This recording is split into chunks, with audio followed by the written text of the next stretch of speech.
एक स्तर तक आप कामयाब हो सकते हो, group D level, group C level की नौकरी आप पा सकते हो, लेकिन बहुत ज़्यादा कामयाब नहीं हो सकते। मैं आपको बात बताने वाला था कि क्लास के बाद में बात करेंगे हम एग्जिस्टेंस ऑफ गॉड की, भगवान है या नहीं है। तो इसके लिए एक छोटी सी बात है, छोटा सा किस्सा है, और आप अपने अध्ययन से जोड़ना इसको, आप लोग अपनी स्टडी से इसको जोड़ना। और प्यारे दोस्त, एक बात याद रख लेना, एक बात याद रख लेना, स्टडी से आप लोग क्यों कर रहे हैं? स्टडी आप इसलिए कर रहे हैं ताकि आप सक्सेस हो। इसीलिए कर रहे हो ना भाई? यस और नो? आप कहेंगे भैया बिल्कुल हम इसीलिए कर रहे हैं ताकि हम सक्सेस मिले। ये सक्सेस मिलती किसको है? सक्सेस किसको मिलती है? सक्सेस उसको मिलती है जो अपना क्या पूर्ण दे देता है। पूर्ण दे देता, पूर्ण देने का क्या मतलब होता है? पूर्ण क्या? इंटेंशन, मेहनत, देखना, लगन। तो किस्सा है महाभारत का, बहुत ध्यान से सुनो। आप सब जानते होंगे कि पांडव और कौरवों के बीच में, तो जुए में पांडव किसको हार गए? द्रौपदी को हार गए। लेकिन द्रौपदी जिस कॉन्फिडेंस से उस सभा में पहुंची,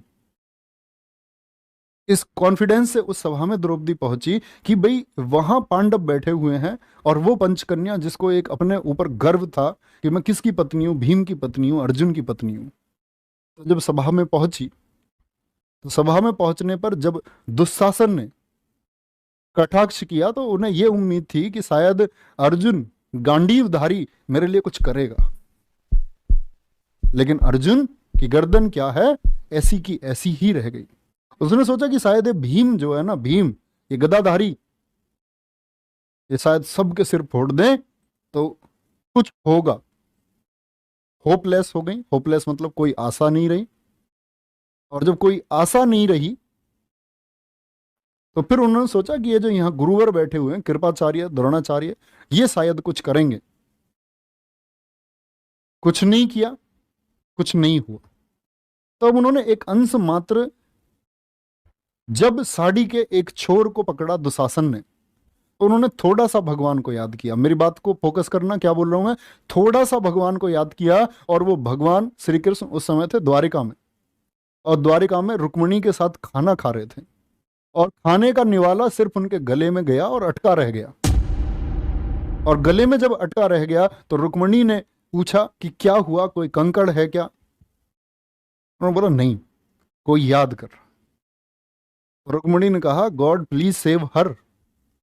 भगवान, अंग्रेजी में तो नहीं बोली होंगी, भगवान जाकर के उनकी रक्षा करो। तो उन्होंने बोला नहीं, अभी पूरी तरीके से याद ही नहीं किया है।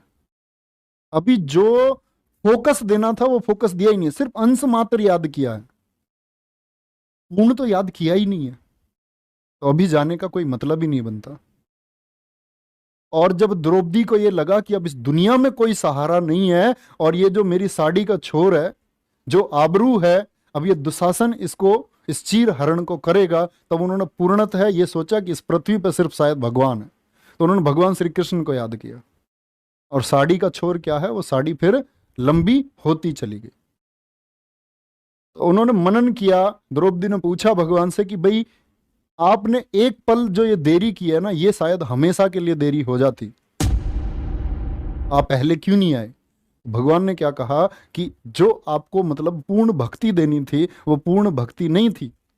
तो भगवान हो, और यही बच्चे स्टडी है, जब तक आप पूर्णतः अपना 100% नहीं दोगे ना, ये नहीं आएगी आपके पास। क्योंकि सरस्वती भी एक देवी है, उसी के पास जाएंगी जो अपना पूर्ण अध्ययन को देगा। ऐसा नहीं जो ये डिसबैलेंस बैलेंस बना रहे हैं, हाँ सब कुछ चल जाएगा, पढ़ाई भी हो जाएगी। नहीं, पढ़ाई हो सकती है, एक स्तर तक आप कामयाब हो सकते हो, group D level, group C level की नौकरी आप पा सकते हो, लेकिन बहुत ज्यादा कामयाब नहीं हो सकते जब तक आप अध्ययन को क्या नहीं मानोगे? सर्वोपरि नहीं मानोगे, अपना सब कुछ नहीं दे दोगे। तो थोड़ा सा ध्यान, थोड़ा ज्यादा ध्यान नहीं, पूर्ण ध्यान।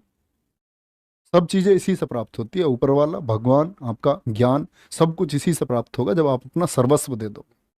सर्वस्व का मतलब बाकी किसी चीज की जगह नहीं होनी चाहिए। और मैं तुम्हें बता रहा हूं, ये जो मैंने बोला ना अर्जुन भीम, इसका अर्थ है आपके साथ भी कोई नहीं आएगा। No one. तुम्हें लगेगा तुम्हारी मदद के लिए कोई आएगा, कोई नहीं आएगा। No one.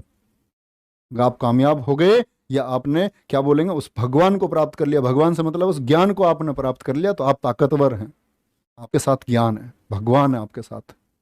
तो देवी है, जब देवी आपके साथ है तो आप सबसे मजबूत हो। तो उसके लिए काम करते रहिए, अपना ध्यान रखते रहिए।